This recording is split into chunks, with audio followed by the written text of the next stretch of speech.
Лёгкі звон рынуў з вышыні званіцы на цвінтар, на людзей, што выходзілі з царквы на навакольны парк. Званіца стаяла неўздалёк ад стройнай, са святла пабудаванай царквы, і ў вяроўках званоў біўся, як муха ў павуцінні, клышаногі званар Давід. Дзярбаніў і падцвілінкваў так, што званіца як не бурылася. А з царквы насустрач сонечнаму ліпеньскаму дню выходзілі людзі. Алесь ішоў недзе пасярэдзіне працэсіі. «На тваім постругу будзе хлопец, якому дадуць трымаць твою пасму», – сказаў бацька. «Потым ты аддзячыш яму тым самым. Гэта азначае, што вы ўжо ніколі не будзеце ворагамі, не маеце права». «А калі і сябрамі не будзем?» – непачціва спытаў сын. Бацька легкадумна засмяяўся. «Ніхто не прымушае, але я думаю, вам будзе добра разам. Гэта ўжо маці і я пастараліся. Гэта сын майго лепшага друга, нябожчыка, мяккая яму зямля, Мсціслаў Маеўскі».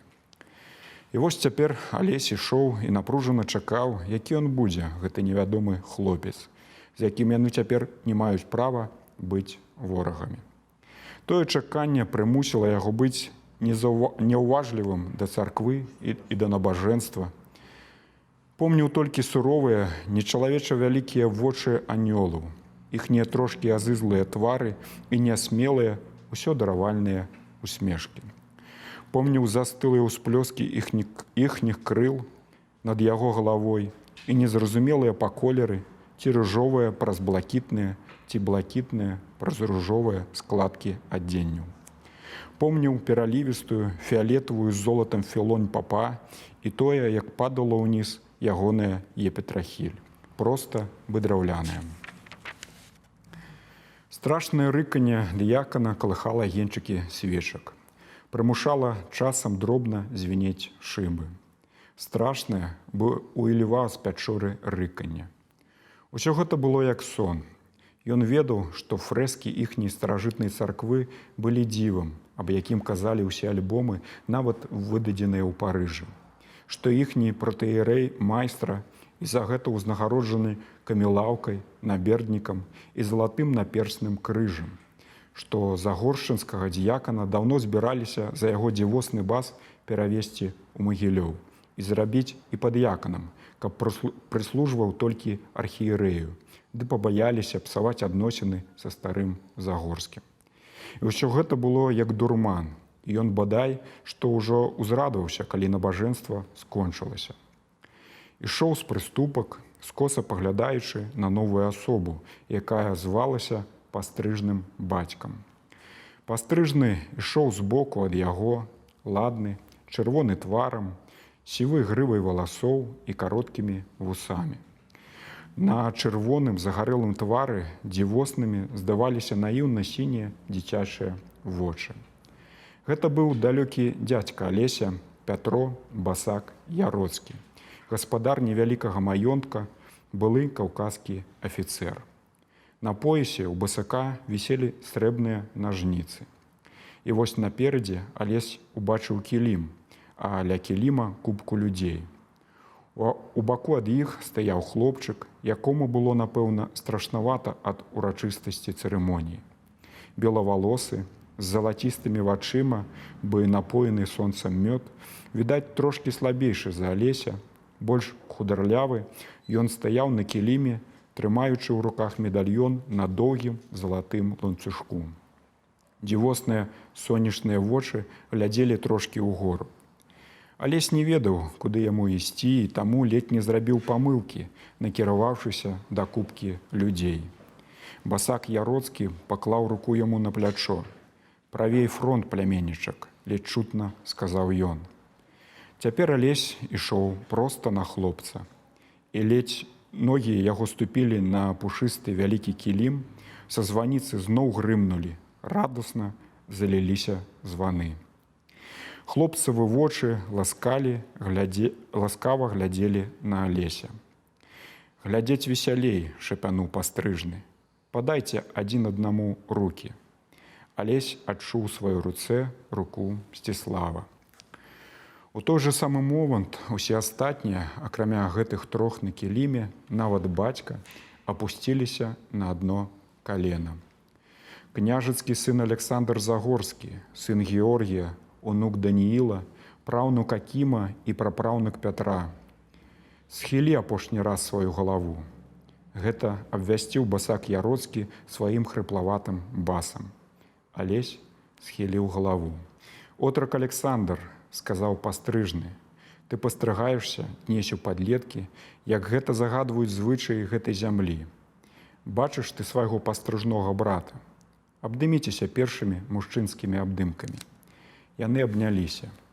Алесь адчуў на плячы руку Мсціслава. «Скажыце адзін аднаму на вуха некалькі братніх слоў». Вочы Мсціслава смяяліся, не дзеля вачэй Алеся. Потым Алесь пачуў шэпт. «Папаўся?» – спытаў малады Маевскі. «Плюнь, яны лічаць, што мы зеляпаны, дык давай мы прыкідвацца далей, хай ужо цешацца». «А я і плюю», – з нейкім раптоўным гарачым пачуццём да гэтага хлопца шапнуў Алесь. Дарослыя з некаторым нават замілаваннем глядзелі на двух прыгожых падлеткаў, якія з такой відавочнай пяшчотай шапталі адзін аднаму на вуха словы братэрства. «Ты, брат, накшталт таго скотч-тэр'ера», – Мсціслаў аж дрыжэў у абдымках Алеся ад прытоенага смеху. «Ведаеш, як іхніх шчанюкоў пазнаюць, чыстапародныя ці не?» «Ведаю», – усміхнуўся Алесь.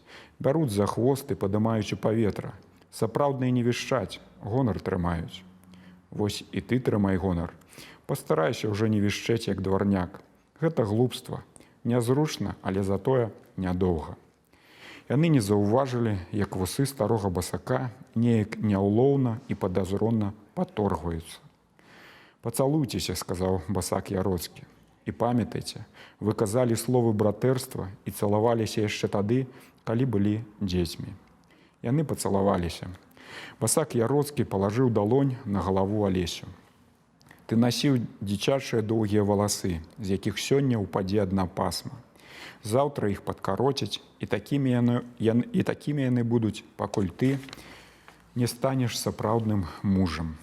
А тады насі, як хочаш. Толькі памятай, што людзі нашай зямлі любяць насіць доўгія валасы і вусы, але не любяць і ніколі не насілі барады, калі яны не папы, не манахі і не мудрыя стагадовыя дзяды. Не насі барады, пакуль яна не стане зусім снежнай. Не насі валасоў і адзення дзікага народа». Ён узняў нажніцы. «З першай пасмай ты не будзеш дзіцём і зможаш сядзець з мужамі, бо сам займееш імя мужа. З гэтай хвіліны памятай, князь, душа твая належыць толькі Богу і гэтым палям. Шабля – ваяводзе справядлівай вайны, жыццё – усім добрым людзям, сэрца – каханай. Але гонар і чэсць яны належаць толькі табе і больш нікому. Ні жанчыне, ні людзям, ні ўладарам, ні зямлі, ні нават Богу. Цябе пастрагаюць у мужы, каб ты быў незалежны з моцнымі, братні з роўнымі, памяркоўны і добры з ніжэйшымі». Цяпер ужо Мсціслаў глядзеў сур'ёзна, быццам гэтыя словы краналі яго за душу. «Каб ты быў добры да дзяцей і жанчын, літасцівы да жывёл, нямых братоў нашых, якім Бог не даў мовы, каб мы апекавалі над імі і былі чуйнымі да тых, хто маўчыць. Каб ты быў верны да сяброў і страшны да ворагаў, бо ты муж і зброя дадзена табе для таго, каб ты быў мужам, і каб той, хто абразіў цябе, ніколі не абышоўся пустымі прабачэннямі, а крывёй плаціў за сваю абразу. Але кроў не галоўная. Галоўная літасць да ўсяго, што мае роўнае з табой няшчасце жыць. Будзь літасцівы да жывога, былы хлопчык і будучы муж». Ляснулі нажніцы. Каштанавая пасма упала на далонь дзядзькі Пятра. Ён павольна працягнуў яе Мсціславу, і Мсціслаў таксама патрымаў пасму, а потым схаваў яе ў медальён, а медальён схаваў пад сарочку. «Сын князя Загорскага стаў мужам», – сказаў басак Яроцкі. Памолімся за ягоны доўгі век, за яго дабрыню і высакароднасць. Памолімся за тое, каб Бог паслаў яму вялікія дарогі і сілы на тое, каб усё, што з ім будзе, стала вялікімі здзяйсненнямі.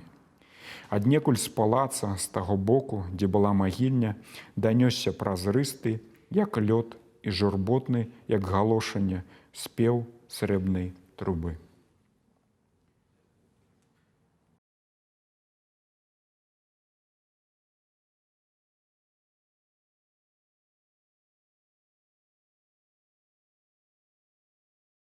Кірдун ледзь не луснуў са злосці за тыя 2 гадзіны, якія прайшлі спастрыжэння. Здавалася, ўсё шло добра. Здавалася, больш ганаровай пасады, чым тая, якую далі на гэтыя гадзіны яму, Кірдуну, нават і быць не магло. Сядзі на ўзгорку, адкуль відна дарога і паварот з яе на Загоршынскі прышпект, трымай у руках падзорную трубу і ледзь толькі ўбачыш карэту ці кабрыялет, якія паварочваюць з дарогі на алею, давай загад 3 мужикам, што завіхаюцца трохі ніжэй у лагчынцы ля гармат. І адразу залп. Усё добра, усё чынна. Дык не, прынесла ў апошнюю хвіліну немца, каб яго пошасць. Стаіць сабе чортава пуза акурат ля яго і глядзіць на дарогу. І такі спрытны, што заўважаю ўсё раней, чым Халімон. І гэта так крыўдна, быццам немец у яго хлеб адбівае. Па ўласнай, ці ведаеце, ахвоце прыцёгся. Добра б ужо, каб нехта прыслаў, а то ж сам. І выгляд у чорта паблажлівы, важны. Стаіць, як Банапарт багамерскі, пуза наперад. І кожны раз, як ударыць гармата, як ты яму, скажы, цацку нехта даў. Такое задавальненне на бязвусай мордзе. «Einem Löwen gleich» далятаюць да Кірдуна асобныя словы. «Нюх!» І коса пазіраючы на фельдбауха, які абапіраецца на лёску, як на шпагу, Кірдун бурчыць пад нос. «Das ist ihm Wurst». Гэта яму каўбаса, ці ведаеце. І ўсё нюх ды нюх. Нюх ты і ёсць нюх, нюхала нямецкая. Каб цябе ўжо на тым свеце так чэрці нюхалі смярдзячымі сваімі насамі. Кірдуну зусім дрэнна. Але сапраўдна грукоча гармада, а то і 3, глядзячы на тое, які госць зварочвае на алею. Гэта яшчэ хто? Шарабан старэнькі, конь ледзь-ледзь перастаўляе відавочна парэпаныя капыты. І тут мужик-запальшчык адказвае: «То ж гэта высакародны пан Мнішак едзе на сваім панчоху. Ну, гэтаму хопіць і аднаго стрэлу. А гэта? Пара сытых коней, тарантас лакіраваны. Ага, едзе дзедзіц Іван Таркайла. Гэтаму можна грымнуць і з 2. Карета шасцерыком, коні ў яблыках. Гэтыя, відаць, Рейнвейн п'юць, як пан Юрый у Кёльне. І хоць коні і нечастакроўкі, страляй, страляй з усіх 4, хаданскія коцяць. А немец стаіць. А немец, чорт ведае, чаго сюды прыцягнуўся. Мог бы стаяць сярод гасцей. Не, собіла яму, нюху праклятаму. Кірдун глядзіць на тэрасу, бачыць там фігурку маладога Загорскага. І жаль працінае яму сэрца, прымушаючы і пра немца забыць. Божа мой, на што гэта? Дзіця цэлы дзень на нагах. Мораць, забіваюць дзіця. Паны ёсць паны. Немец, відаць, усё ж не самы горшы. Прынамсі, любіць панічані, мучыць яго, як тыя. Тое, што ён мяхом стукнуты, так? Гэта ўсё лухта. Безрадзімы таксама гаротны. А безрадзімы, хто хочаш, ашалее. Таксама пашкадаваць трэба. Тым больш, бясшкодны зусім. Паскудству нікому не чыніць. Толькі што прыйдзе ўвечары да аканомкі і просіць: «Gnädige Frau, ein Glas Schnaps». Лузне сабе, бедалага, ды і пойдзе. І правільна кажа, бо ў немцах амаль усе жанчыны гнядыя, а аканомка вылітая немка. Гнядая і ёсць. Толькі б тут не стаяў так зусім прыстойны немец. І паніча любіць. Чорт з ім, хай стаіць, калі гэта яму цацкі. Немцы, яны немцы і ёсць. Усё чыста, як дзеці. Толькі б ім грымела ды блішчала. Так бы і гулялі ў салдацькі да сівых валасоў. Але ж як там дзіця? Бедное дитя. Алесію сапраўды даводзілася цяжкавата. Ён стаяў на тэрасе, адступіўшы на некалькі крокаў ад дзвярэй у дом. Так што кожны госць павінен быў прайсці непадалёку ад яго. І з кожным трэба было раскланьвацца. Бацькі стаялі далей. Яны абменьваліся з кожным парай слоў, усміхаліся. Ім было не да яго. Ён быў нешта накшталт перадавога паста, высунутага ў самае размяшчэнне ворага. Enfant perdu. Загубленае дзіця. Бонжур, мадам. Мадам 100 год. На руках у яе абрыдлая кірпатая балонка. Мадам мінае яго, і ён чуе, як яна кажа маці: «Il est charmant». Часам на одну хвіліну да яго падыходзіць, каб памагчы француз. Шэпча, якога госця ён павінен сустрэць зараз, ці павінен сказаць яму некалькі слоў. Некаторыя з гасцей выклікаюць у яго агіду. Па сваёй ахвоце ён ніколі б не паехаў бы да такіх у госці. Так і хочацца сказаць: «Je fais que vous recourez la maison de votre présence». Але так нельга. І ён паважна схіляе галоўку з падлоенымі на канцах валасамі. Робіць рукой гасцінны жэст і кажа: «Бонжур, месье». Бацька бачыць усё гэта аж занадта добра. У самай спіне хлопчыка невыказаная пакута. Але ён усміхаецца і шэпча маці: «Глядзі, што ён вытварае. Ля мервье жымнастік». Падыходзіць пан Мнішак. Гэтага шкада. Такі стрыманы гонар у вачах і такі змучаны твар. Кажа нешта па-польску. Зразумець нельга. Хаця гукі некаторыя словы падобныя. А вось гарматы грымнулі тройчы. Люкай абвяшчае недзе пад тэрасай: «Віцэ-губернатар, іх яснавяльможнасць граф Ісленіў». На тэрасу падымаецца гнуткі і станісты стары ў мундзіры палкоўніка. У старога сівыя бакенбарды і зусім малады, без ніводнай зморшчынкі, румяны твар з яснымі вачыма. Пра гэта Алесь ведае. Выпадкова чуў размову бацькоў. Граф не зробіць кар'еры. У яго занадта многа сваякоў, замешаных у той няшчаснай гісторыі. Пра яе ніхто толкам не ведае, але адбылася яна год за 13 да Алесевага нараджэння, калі ныне здравствуючы цар страляў з гармат па людзях. Невядома, што хацелі рабіць тыя людзі, але стары прыемны. Ён не мучыць яго, Алеся. Ён ласкава, са старамоднай галантнасцю ківае яму і адразу прыходзіць да бацькоў. Голас маці, у якім заўсёды гучаць бездапаможныя інтанацыі. Яна пытае графа, нешта пераводзіў у Вільню. Граф стрымана смяецца: «Мне добра ў вашым доме. Рыцарства заняпала, яго няма. Мы з вамі як дрэвы на лядзе. Іх пакінулі выпадкова. Побач, і яны радуюцца гэтаму. Чаго яшчэ патрабаваць ад жыцця? Спадзяюся, ваш малады князь будзе як вы». «Я спадзяюся, што ён будзе лепей за нас», – строга адказвае бацька.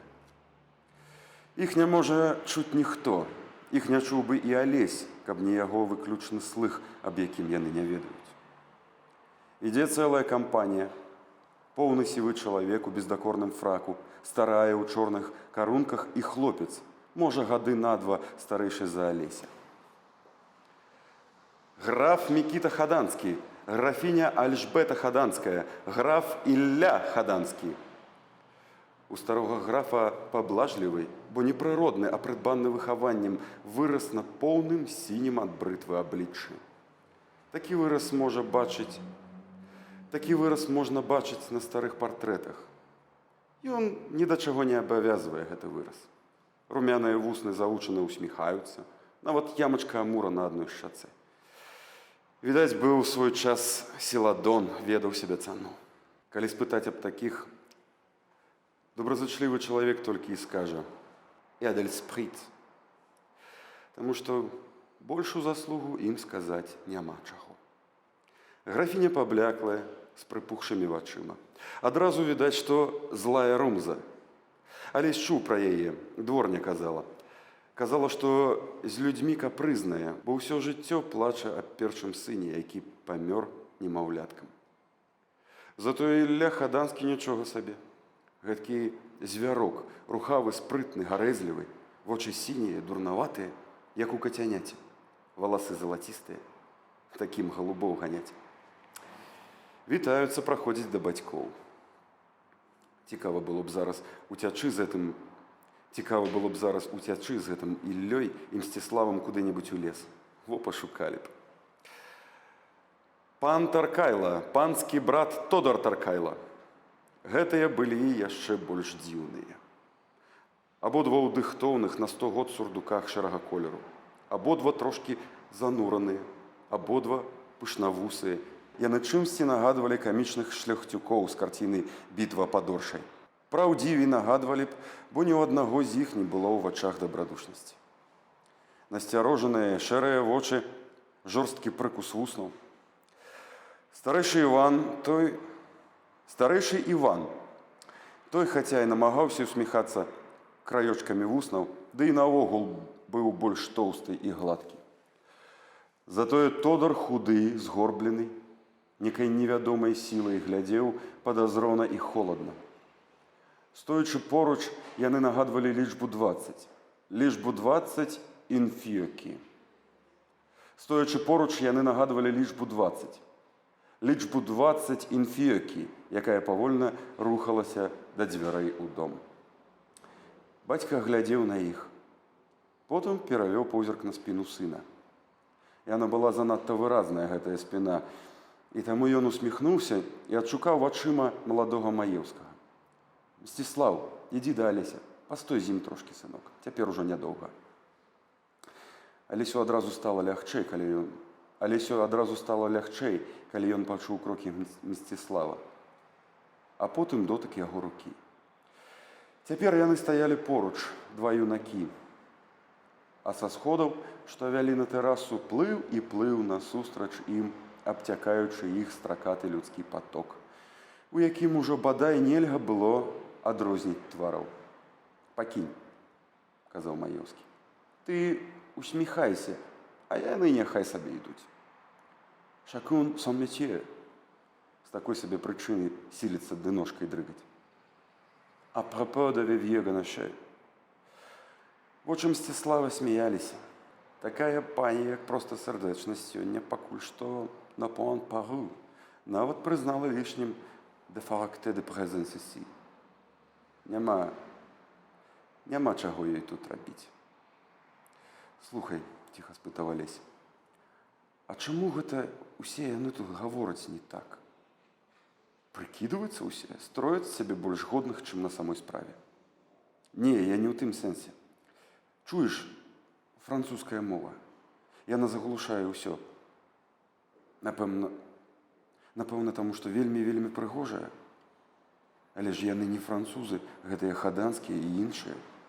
А вось гучыць польская, даволі моцны паток. А вось руская. І ніхто пакуль што ні словам не абмовіўся на мужыцкай, акрамя цябе. А мне ўсё адно. Бацькі ў мяне няма, маці заўсёды на водах хворая. Ніхто не прымушае. Ды яшчэ басак стары і бацькі.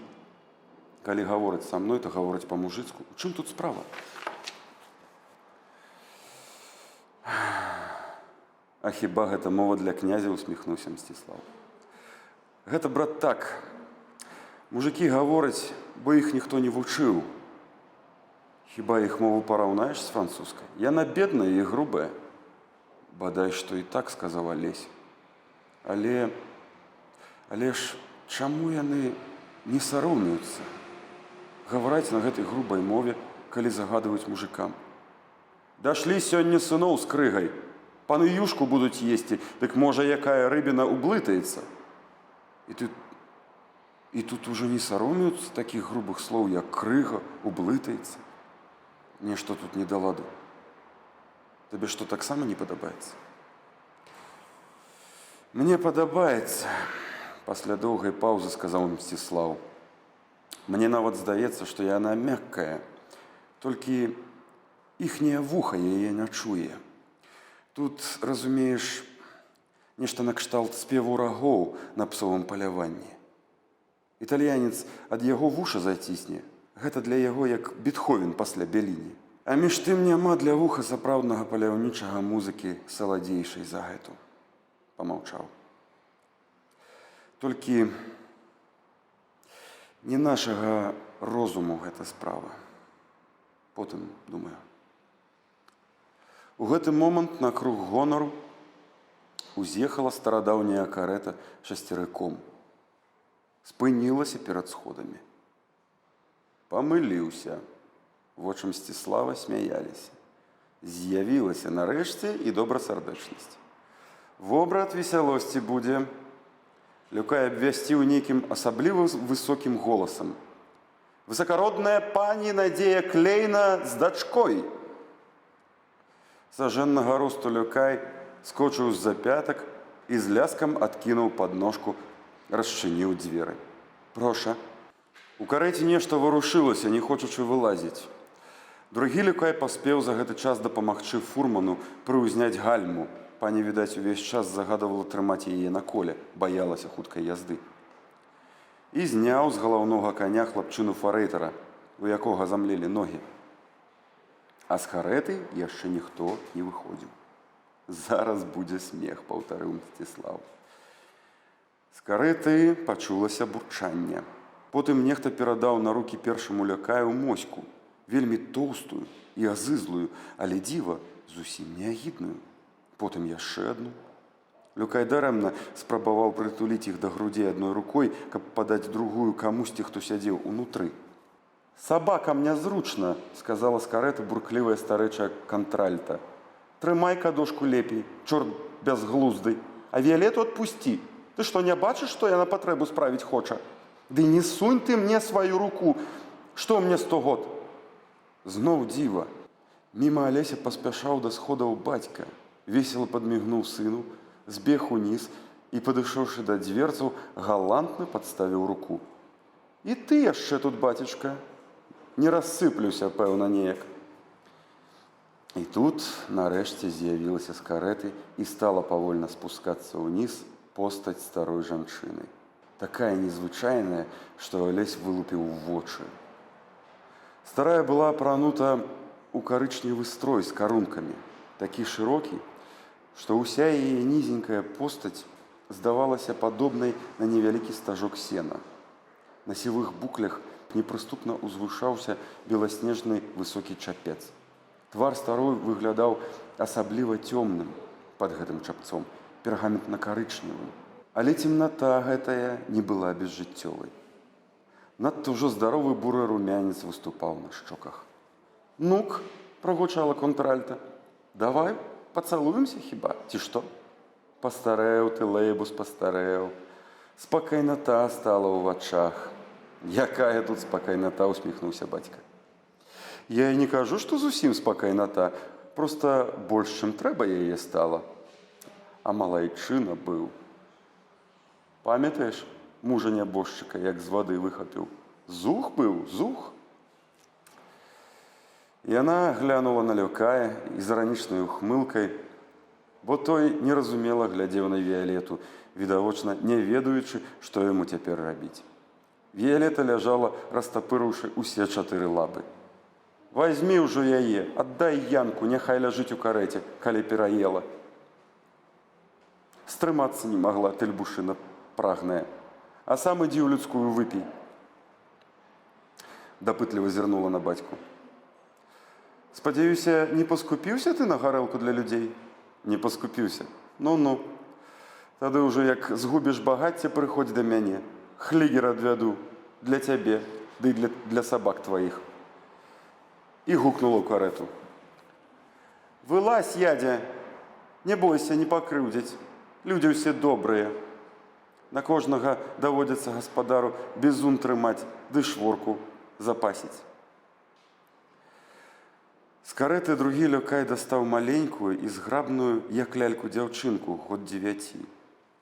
Дзяўчынка была таксама, як лялька, апранута, у блакітную шаўковую сукенку, высока, амаль пад пахамі, перахопленую танюткім паяском.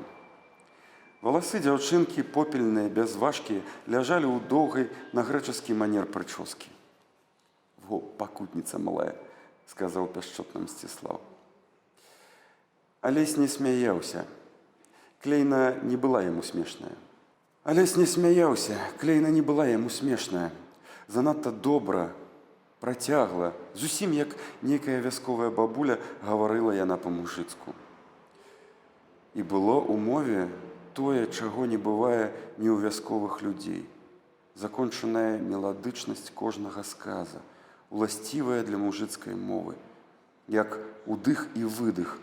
Колькі набрала паветра ў грудзі, столькі і аддала ім, і праспявала сказ.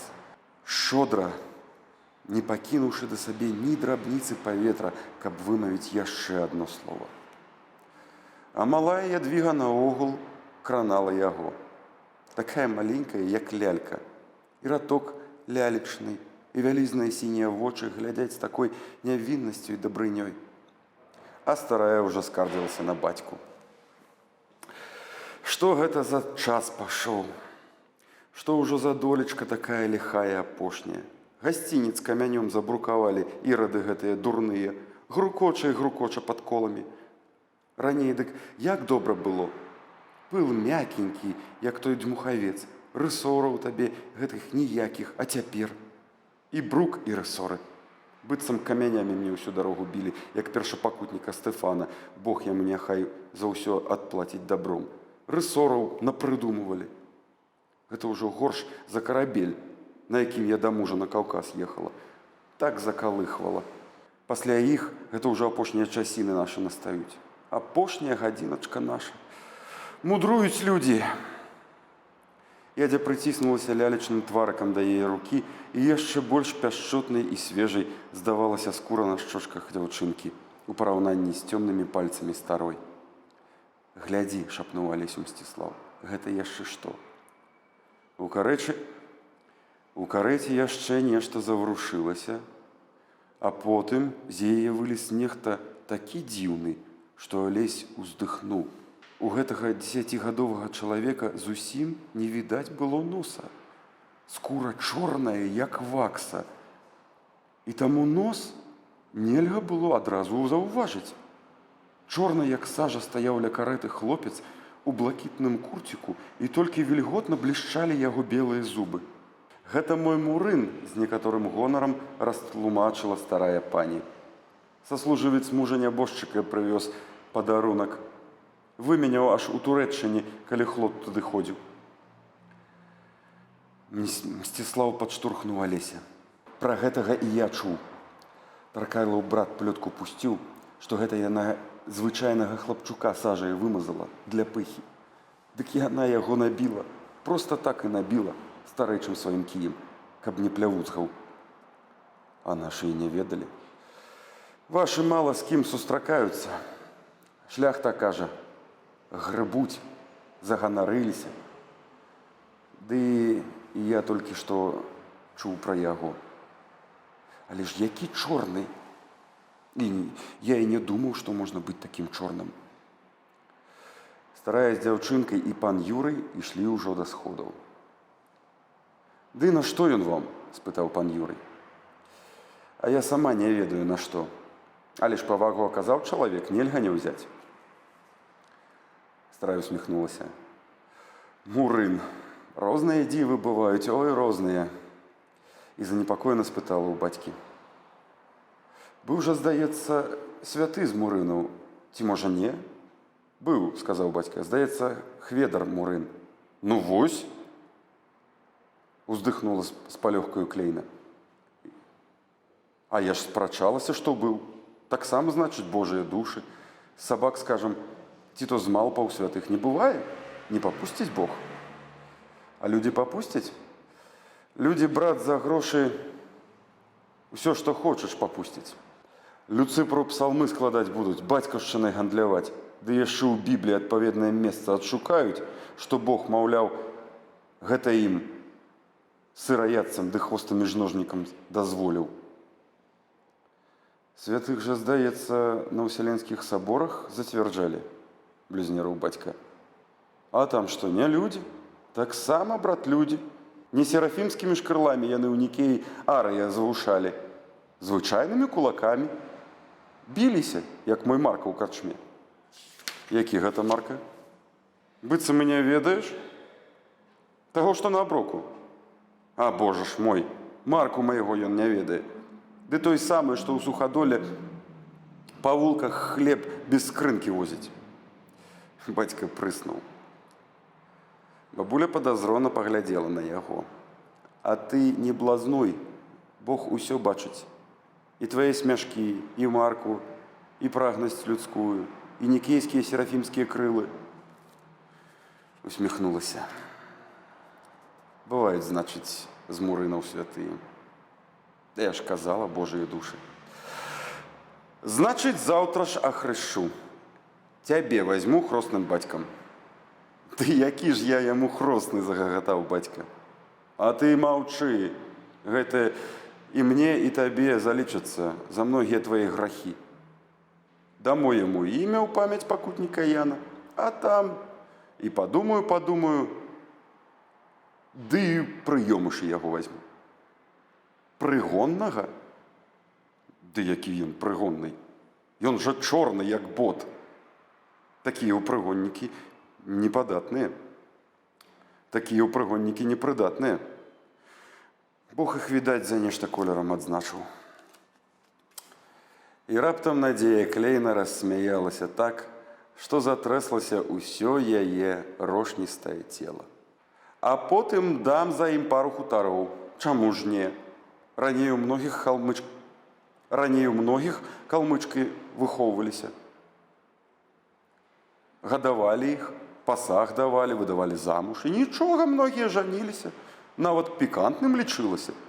Дык вось і я Янку ажаню. А чаму не? Ды хто пойдзе? Усе пойдуць, сказала старая. Паглядзела б я, якая засцянковая паненка за яго не пайшла б.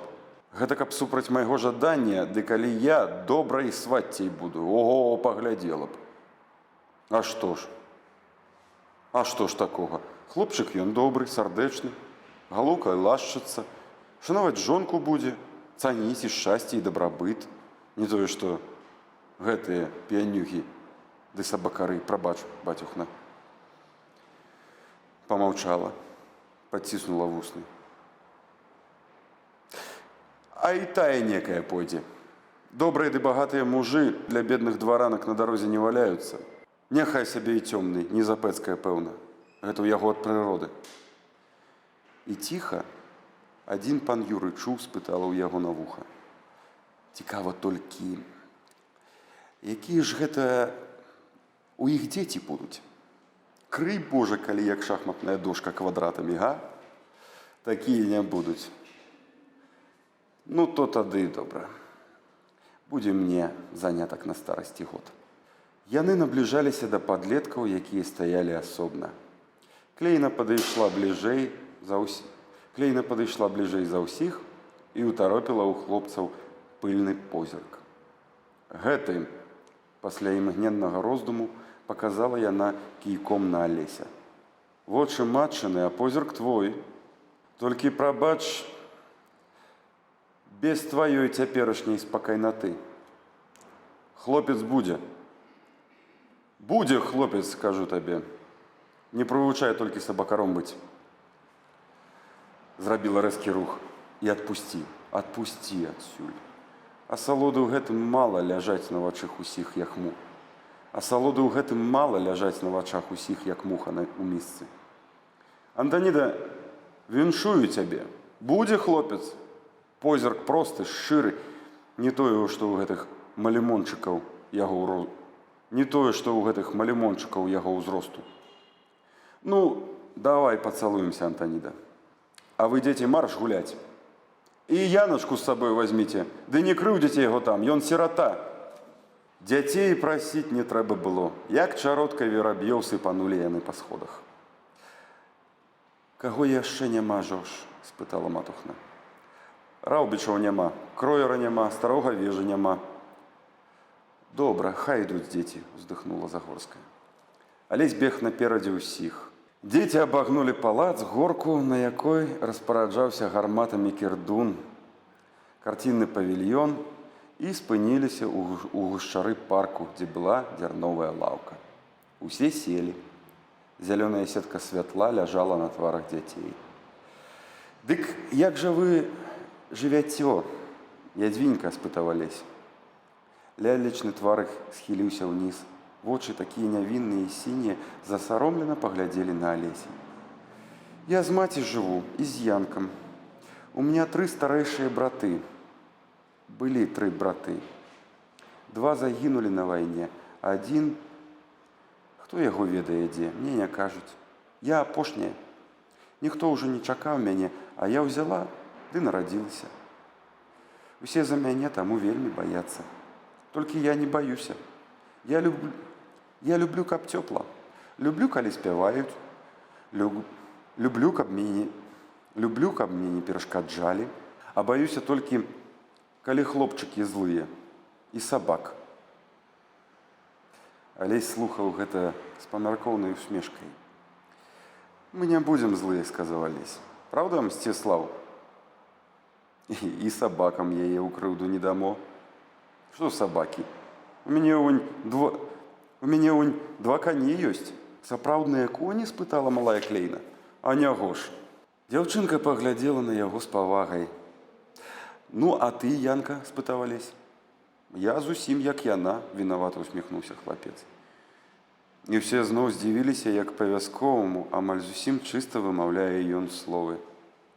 «Толькі я не ведаю, дзе мае бацькі». «Зусім? Так зусім і не ведаеш?» — спытаў Мсціслаў. «Помню, слаба помню агні. Вакол іх на ражнах сушылі рыбу. І зусім не помню бацькоў. Толькі аднаго Кімізі. Напэўна, ён быў мне брат, не ведаю. І яшчэ помню жаночыя рукі. Нічога больш, адны рукі. Аднойчы з'явіліся крылатыя чаўны. Людзі казалі «даў» і паказалі на іх пальцамі. Дзяцей схавалі, але нас усё роўна адшукалі. Усе нашы, акрамя нямногіх, ляжалі на пяску. У Кімізе тырчала ў грудях палка. Потым нас везлі морам. Потым быў нейкі бераг і белы-белы пясок і пячора з крыніцай, куды нас заганялі на ноч. Усё гэта называлася Мангапвані. А вартавалі нас людзі ў белых павязках на галаве. Потым я згубіў сваіх, іх не стала. Зноў было мора, потым вялікі горад, дзе мяне зноў было мора, потым вялікі горад, дзе мяне зноў купілі і прывезлі сюды. «Янка», — падаў голас Мсціслаў, «няўжо гэта ты ад прыроды такі? Можа, гэта проста таму, што ты мыешся не так, як трэба?» «Я мыюся», — уздыхнуў Янка. «Не, тут ужо нічога не зробіш. І спрабаваць не варта». «Ну і чорт з ім», — сказаў Алесь. «Падумаеш, бяда вялікая». Яны сядзелі і гаварылі аб розных цікавых рэчах. Даволі доўга. Потым здалёк з лагчынкі пад горкай ударылі 4 гарматы адным залпам. «Прыехаў нехта», — з няхотай падняўся Алесь. «Трэба ісці». «Сядзі», — сказаў Мсціслаў. «Не, брат, трэба. Можа, гэта дзед, тады не пахваляць. Дзеду тройчы стрэлілі. Гэта або Раўбіча, або Кроер. Усё адно трэба ісці». Калі яны падыходзілі да круга гонару, на ім, ля самай тэрасы, кідалі па вады на рукі слугам 2 чалавекі. Адзін з іх худы і жылаваты, вельмі пахмурны, быў незнаёмы Алесю. Гэты чалавек злазіў з белай кабылкі павольна, з падкрэсленай стрыманасцю. Ваўкавата глядзелі вочы з-пад калматых брывей. Доўгія, як вілы вусы, звісалі на зялёны паляўнічы гарнітур. Затое другога Алесь прызнаў адразу. Ні з чым нельга было зблытаць гэтыя зеленаватыя, як у рысі, вочы пад брывамі пясочнага колеру. Ні ў кога не было такіх учэпістых рук і такіх кашэчых, спрытных рухаў. Жандарскі паручнік Мусатаў уласнай персонай завітаў у Загоршчыну. Перадаўшы коней слугам, абодва падышлі па сходах на тэрасу. Адзін справа, другі злева, быццам не жадаючы папіраць нагамі адны і тыя ж прыступкі. Алесь заспяшаўся. Калі дзеці падышлі да Загорскіх, Клейны і Сленьева, Мусатаў ужо стаяў перад імі.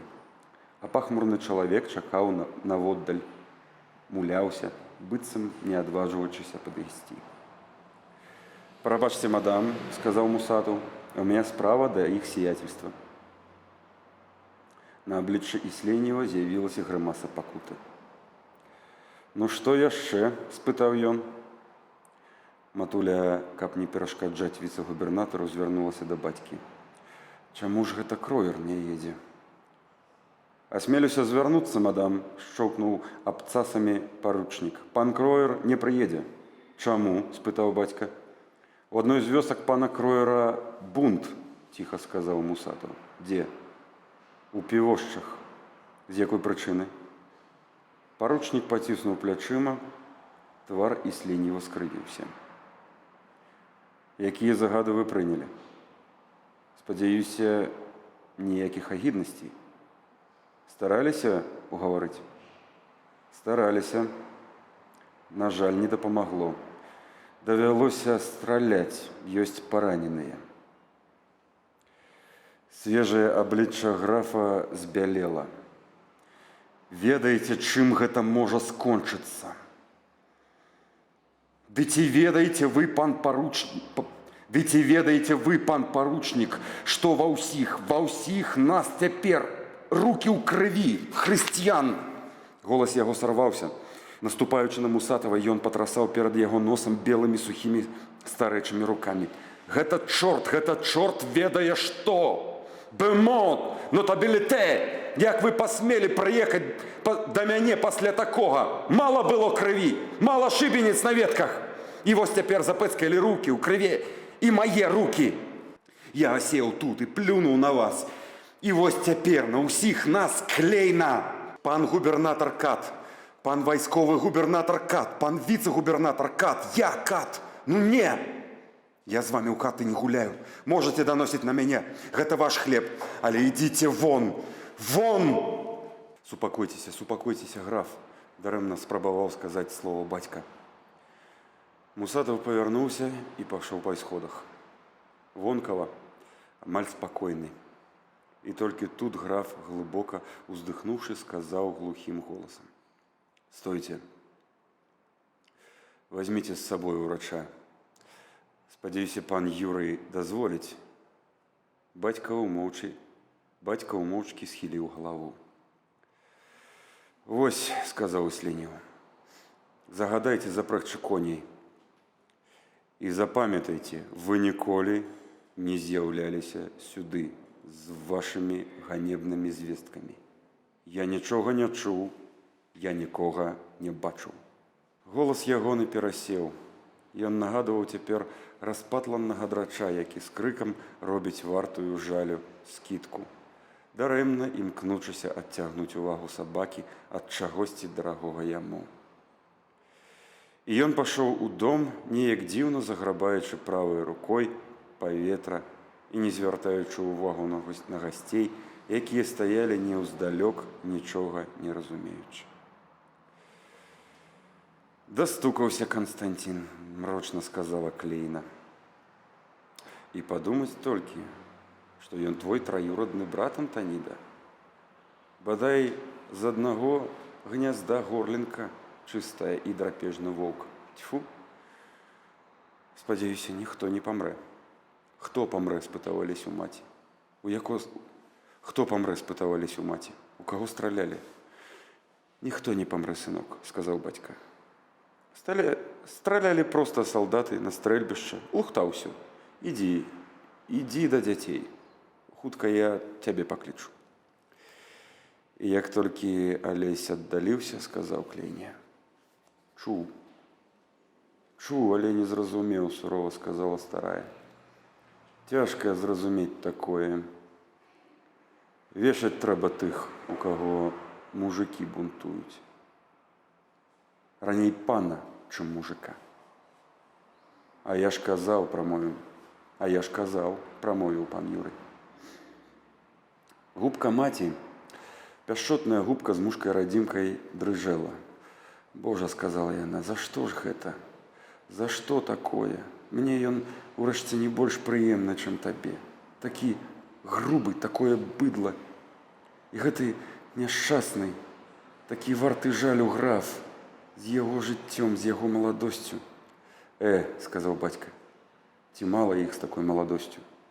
Вось, былы наш губернатар. Михаил, граф Муравьёв. Пачынаў разам з тымі. Братоў павесілі, а ён у чынах ходзіць. Браты ў Сібіры, а ён член дзяржаўнай рады. Вось-вось будзе, калі ўжо не ёсць. Часам палюеш на мядзведзя, а сам думаеш, ці тым ты заняўся, браце Юрый? Ці не трэба замест няшчаснага таптуна падваліць двуногага мішку? Жорж, умольна сказала маці, я прашу цябе, ніколі больш не гавары пра забойствы, прашу. Добра, сказаў бацька. Я толькі думаю, трэба аб'явіць гасцям. Так, канешне ж так, заспяшалася маці. Адразу ж зрабі. А ну маўчыце, вераб'і, сказала Клейна. Што? Спытала маці. Глупства, не верзіце, вось што, сказала старая. Свята юнаку сапсуеце. Чым ён вінаваты? Ён ці што, з дурным дзядзькам сваволіў? Ды з дурным паручнікам страляў? Што ж рабіць? Жаласна спыталася маці. Маўчаць, кінула Клейна. Гэта цяжка, сказаў бацька. А вы цяжар у душы нясіце. Гэта вам пакута за дурнога сваяка. Уздыхнула, сказала ўжо больш спакойна. Святкуйце. Святкуйце, каб сынок ніколі не быў такі. Я ведаю, не бывала сур'ёзна, сказаў бацька. Я і сам хацеў гэтага. За гэта я і люблю цябе, князь Вісус, сказала Клейна. А ў гэты час Алесь пытаў Мсціслава. Што там адбылося, нічога не разумею. І я не разумею, сказаў Мсціслав. Дарослыя, ты вы скажы мне, ведаеш ты таго даўгавусага? А я ведаю, весела віскнула Ядзя, амаль дагодліва гледзячы ў вочы Алеся. Дзяўчынка, здаволеная тым, што яна нарэшце можа быць карыснай у такой цудоўнай кампаніі, весела засакатала. Мы з маці былі аднойчы ў старога вежы. Стары вежа маці паважае. І гэтага даўгавусага мы там бачылі. Гэта Кандраці, малочны брат старога вежы. Ён наглядае за яго лясамі. А бацька між тым таксама заўважыў даўгавусага. Вось ён, Антаніда, сказаў пан Юрый. Напэўна, і з вежам нешта не да ладу. Кандраці наблізіўся да паноў. Глядзеў на іх трохі нават вінавата, але ганарыста выступала з-пад доўгіх вусоў крутая ніжняя сківіца. Што здарылася, Кандраці? Спытала маці Антаніда. Стары пан просіць прабачэння, суха адказаў даглядчык. Ён не можа прыехаць, у яго падагра. Што за чорт, сказаў бацька. Ніколі ў яго ніякай падагры не было. Я ўсё разумею, любы, сумна адказала пані Антаніда. Кандраці крэкнуў ад шкадобы. Пан просіць прабачэння, са скрухай паўтарыў ён. Падарункі княжучу едуць. Будуць тут праз гадзіну. Пан таксама пасылае пані і сыну сваю любоў. І пані Клейне пасылае сваю любоў. Патрэбна яна мне ўжо дужа, тая любоў, сказала Клейна. І тут не мог, як усе людзі зрабіць, казёл стары. А я з ім яшчэ мінуэт калісь танцавала. І пану графу Ісленеву сваю любоў спяшаўся Кандратій, і маладому князю сваю непарушную любоў і благаславенне, а сам просіць прабачэння. Кандратій, сказала матухна, скажы, чаму ён так зрабіў? Не магу ведаць, апусціў вочы даглядчык. І ўсё ж на нас злуецца. Даглядчык яшчэ ніжэй апусціў галаву. Ён сказаў, халуіўся. Бацька толькі рукой махнуў. Ну і добра, заставайся тады замест яго. І на месца яго за сталом сядзеш. Кандратій пакланіўся. І ён мне так сказаў. Сказаў, што шчаслівы быў бы, каб я мог замяніць яго. Ды толькі прабачце, пан Юрый, прабачце, пані матка. Я гэтага ніяк не магу, бо я хаця і вольнаадпушчанік, а ўсё адно свайму малочнаму брату раб. І фаміліі вашай да веку ўдзячнай. І шкодзіць яе гонару аніяк не згодны. На твары Загорскага быў такі разгублены выраз, што Клейна нялоўка усміхнулася. А ў вачах яе загарэўся гарэзлівы, амаль дзіцячы малады агенчык. «Ідзі, бацюхна», – сказала яна бацьку. «Ідзі, пазнаём сына з раўбічамі, а я ўжо тут неяк сама спраўлюся, можа. А ну, хадзем са мною, пане Кандрат, паходзім паміж гасцей. Ты мяне старую пад руку паводзіш, хай госцейкі шаноўныя асудзіць. Калі вежа так сказаў, дык мы яго ўважым». «Яны не наважацца», – змрочна сказаў Кандратій.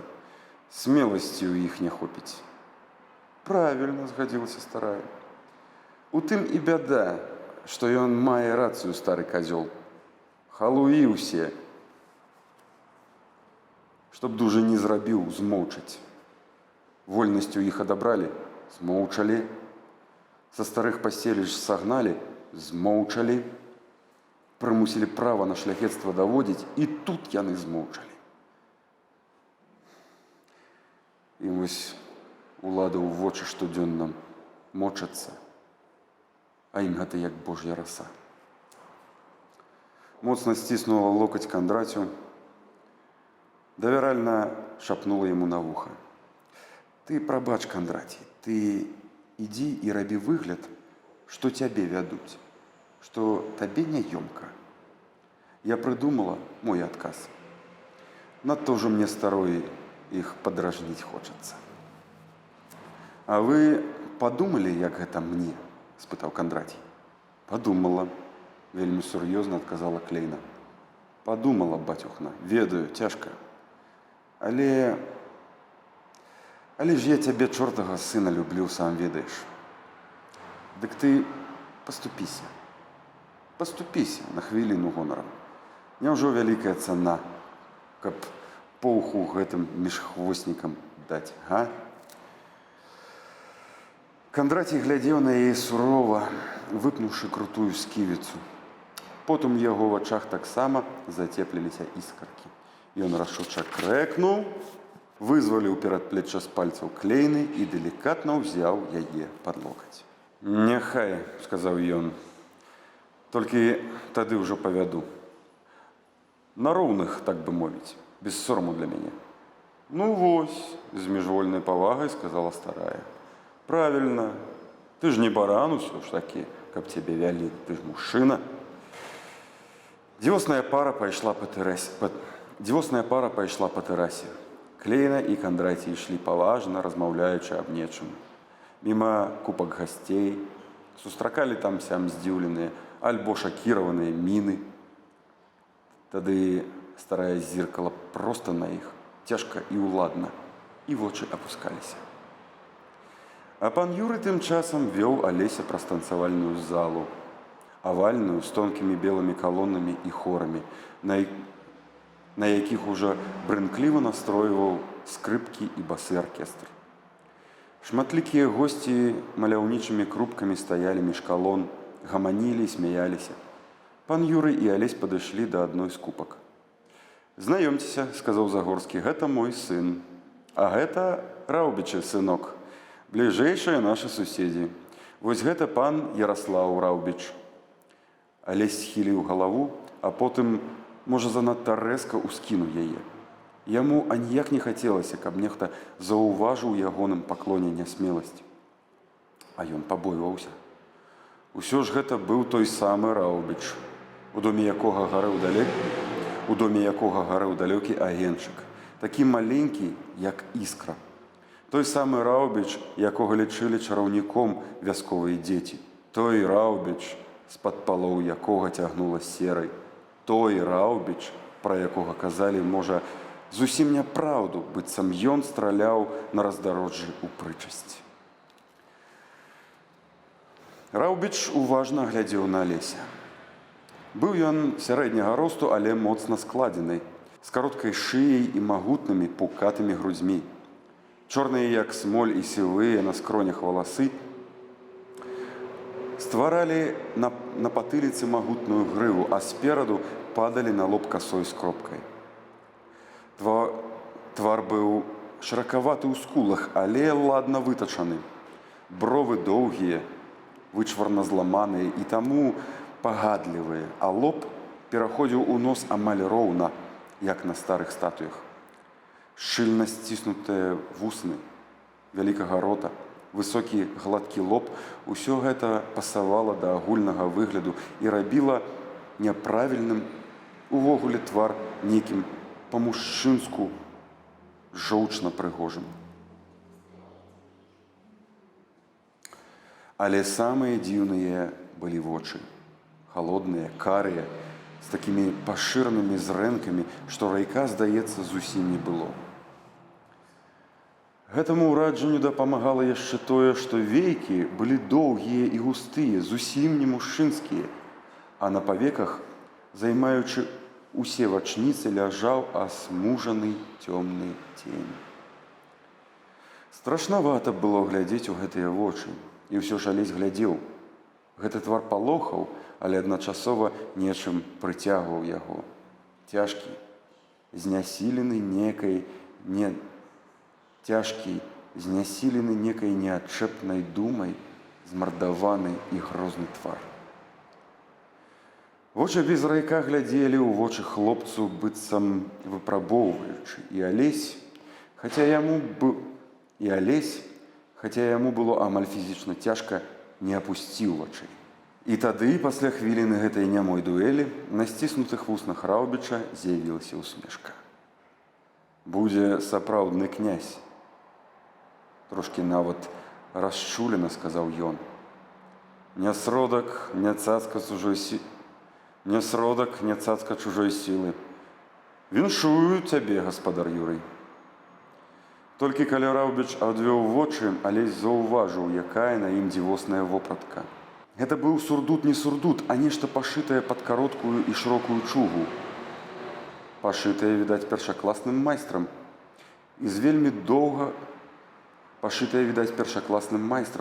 З вельмі дарагога, танюткага, шэра-блакітнага сукна. Каб не гэта, Раўбіч выглядаў бы старасвецкім дваранінам з Мядзвежага кута. Усё астатняе было звычайнае. Шэрыя панталоны, забраныя ў боты на высакаватых абцасах.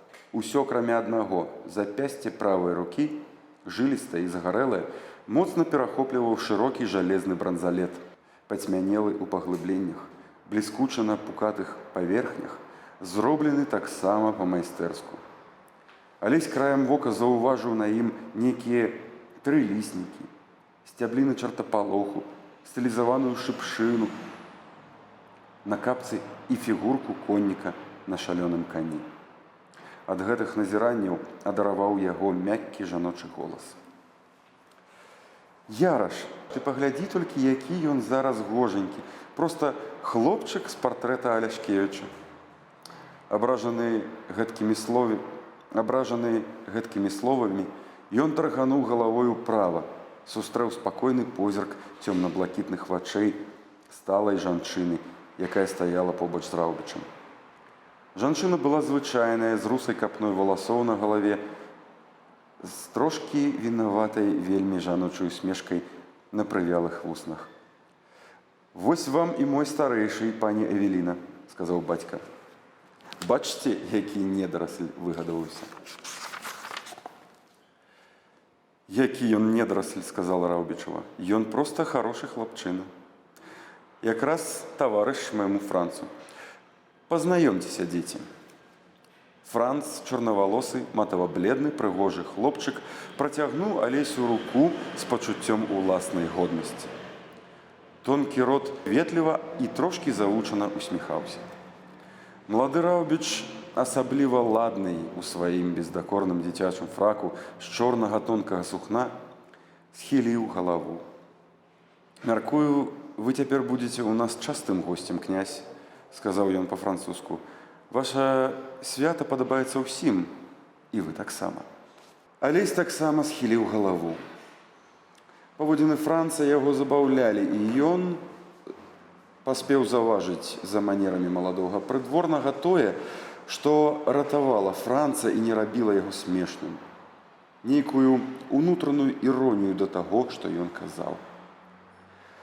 «Чаму вы не прывезлі сваёй малодшай?» – ветліва спытаў пан Юрый. «Старэйшую я заўважыў, а Наталі няма». «Вы што?» – вінаватая усмешка Раўбічавай рабіла яе твар асабліва прыемным. «Наталі ж толькі 2 гады».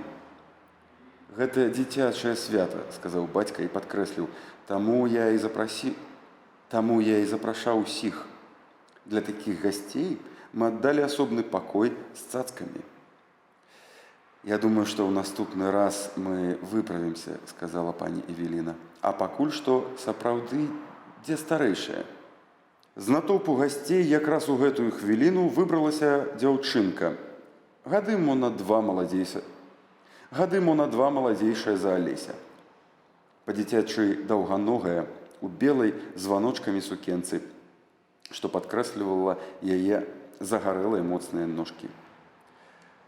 «Notre enfant terrible», – з усмешкай сказала Раўбічава. Enfant terrible набліжалася да іх даволі рашуча і амаль цягнула за руку, як вялізную ляльку, ядзячку Клейну. Тая ледзь паспявала за сваёй мучителькай.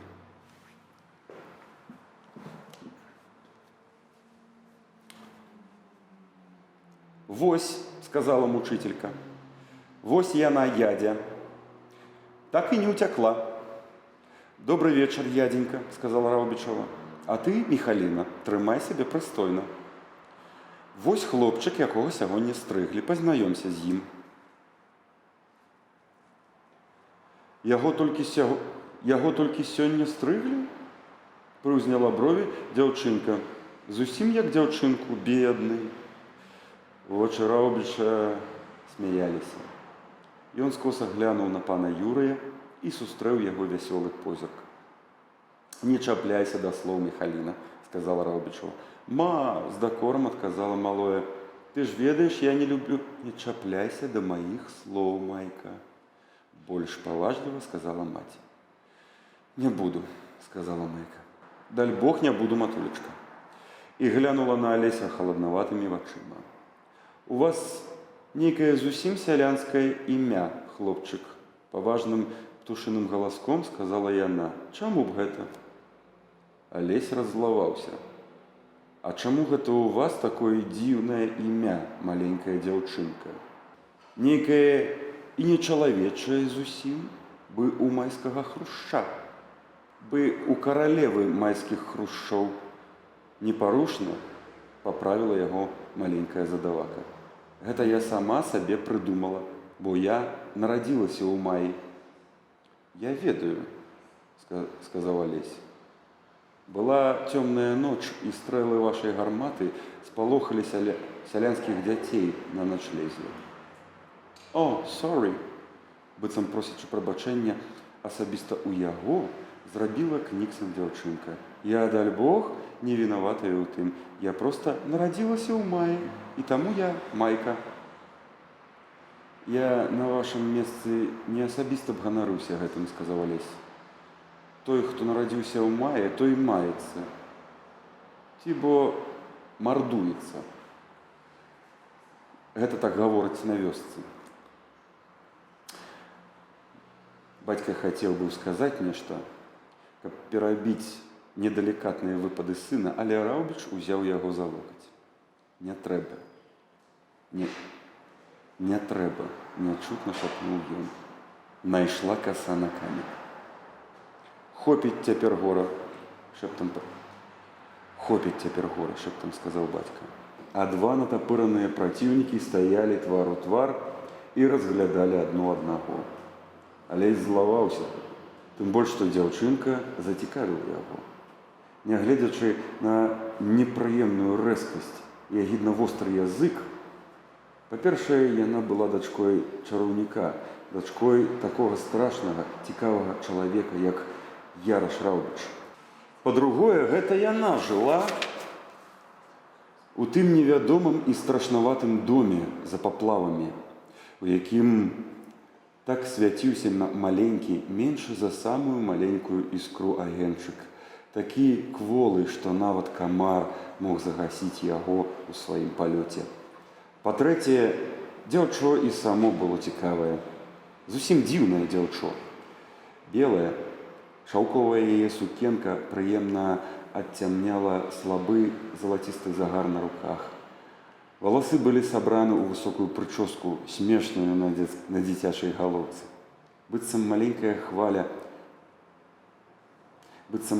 хваля спляснула грабенчыкам. І ў гэтых валасоў дзіўная прыгажосць. Яны попельныя, з няўлоўным залацістым адценнем. І роцік маленькі і ганарысты, адным краешкам сваім проста ўгору. Каб не язык, зусім някепскае было б дзяўчо. Бровы бацькавы доўгія, чорныя, вычварна зламаныя і таму трошкі ганарлівыя. І доўгія чорныя векі бацькавы. І цень у вачніцах лёгкі, няўлоўны, але таксама бацькаў, і прыгожыя верхнія павекі бацькавы. Адцягаць бы яе за валасы, ведала б, каб жарты строіць. А пад брывамі насмешліва глядзяць на яго велізарныя вочы, цёмна-блакітныя, як марская вада. Дзяўчынка ўздыхнула і першая адвяла позірк. Не вытрымала. Губкі яе таргануліся, ды ад няўлоўнай крыўды, але яна стрымалася і знешне спакойна паправіла на плячах доўгую карункавую мантылію. Калі яна гэта рабіла, яе рукі агаліліся вышэй локця. Няспрытныя, худыя, як пруцікі, рукі з вострымі локцікамі. І гэта неяк прамірыла з ёю Алеся, бо ён адчуў сабе мацнейшым. Бацька падмігнуў Раўбічу, і дарослыя перасталі звяртаць увагу на дзяцей. Пан Юрый падаў знак музыкам, і тыя грымнулі нейкую урачыста сумную мелодыю. «Прыгонны капельмайстар вежы напісаў», – сказаў Раўбічу бацька. «Спецыяльна на гэты дзень». А музыка грала з нейкай гордай прыхаванай сілай. Ці то шумеў сітнях на бясконцых балотах, ці то чуўся ў цемры стомлена-мужны крок тысяч ног. Ён перарываўся часам, каб даць месца чамусьці змрочнаму і цяжкаму, як віхур над курганамі, як цяжкія курганныя сны, а потым зноў гучаў. І прашываючы гэта, срэбная, нібы з жураўлінага горла, вяла сола труба. Алеся як сціснула нешта за горла. Ён кіўнуў вачыма на Раўбіча і ўбачыў, што ў таго апушчаны свінцова-цяжкія павекі. «Назва?» – спытаў Раўбіч атрывіста. «Курганная шыпшына», – адказаў бацька. Бадайце, не занадта змрочна для такога дня, але вежа настойваў. «Правільна зрабіў вежа», – пасля паўзы сказаў Раўбіч. Труба ўзмоўкла. Госці стаялі трошкі адурэлыя ад нечаканага пачатку. І ў гэтай цішыні бацька выступіў амаль на сярэдзіну залы. «Шаноўныя панове, шаноўныя гаспадыні і гаспадары, Сённяшні дзень, першы дзень юнацтва майго сына. Музыка, якой вы так былі здзіўлены, была напісана дзеля яго і гралася для яго. Яна не датычыцца вас.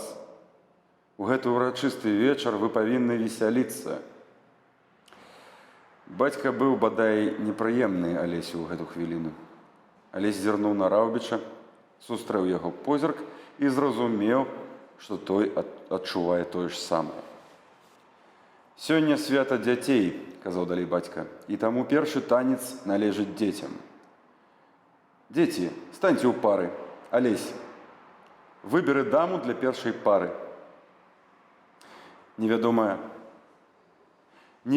як гэта выйшла, Алесь яшчэ за хвіліну зусім не хацеў гэтага, але ён стаяў ля майкі і працягнуў гэтай агіднай завіслівіцы сваю руку. За ім другой парай сталі Франц і Ядвіга, потым Мсціслаў з некай дзяўчынкай і яшчэ пары. Радасна грымнуў аркестр на хорах і пацяклі павольныя гукі паланеза.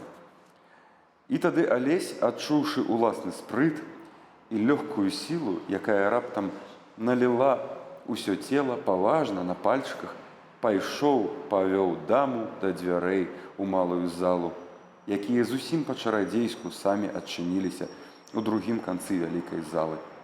Яму было лёгка, ён як быццам нават вырас.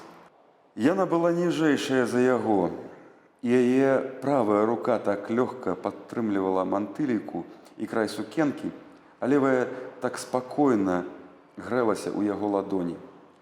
І таму ён ішоў ганарыста, вельмі прыгожа, як яму здавалася, пружынячай на кожным кроку.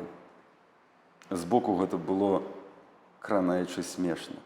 Ішоў падабраны ладны хлапчук, які ўдаваў дарослага, а поруч з ім ішла трошкі няўклюдная, цыбатая дзяўчынка, затойна усміхаючыся чамусьці.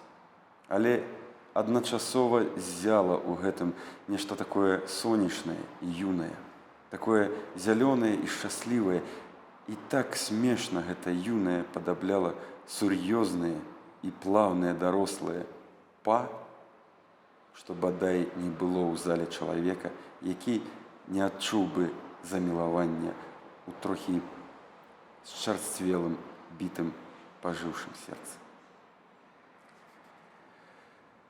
Алесева замілаванне ўласным уяўным спрытам і тым, што яна так дакладна выконвала яго нямыя загады, усё нарастала. Яны падыходзілі амаль да дзвярэй, і тут паланез скончыўся. А хлопец усё марудзіў і раптам нечакана для сябе апусціўся на адно калена. Гэтага ніколі не было ў паланезе. Гэта не пасавала яму і было на месцы толькі пры апошніх тактах мазуркі. Але ён зрабіў так, не мог не зрабіць. Гэта трывала толькі імгненне. З усіх бакоў, як абвал, рынулі воплескі, і яна зразумела, што...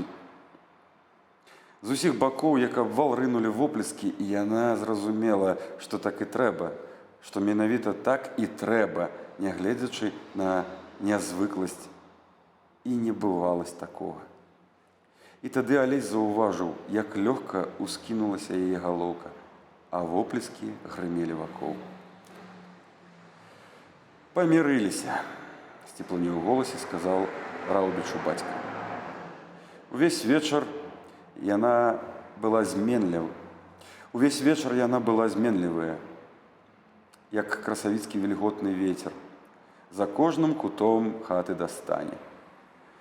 Магла сама шукаць яго вачыма і магла не звяртаць увагі на тое, што ён шукае яе. Магла завесці з Мсціславам размову аб тым, якія смешныя інтанацыі ў мове мужикоў і як яны дзіўна, нязграбна рухаюцца.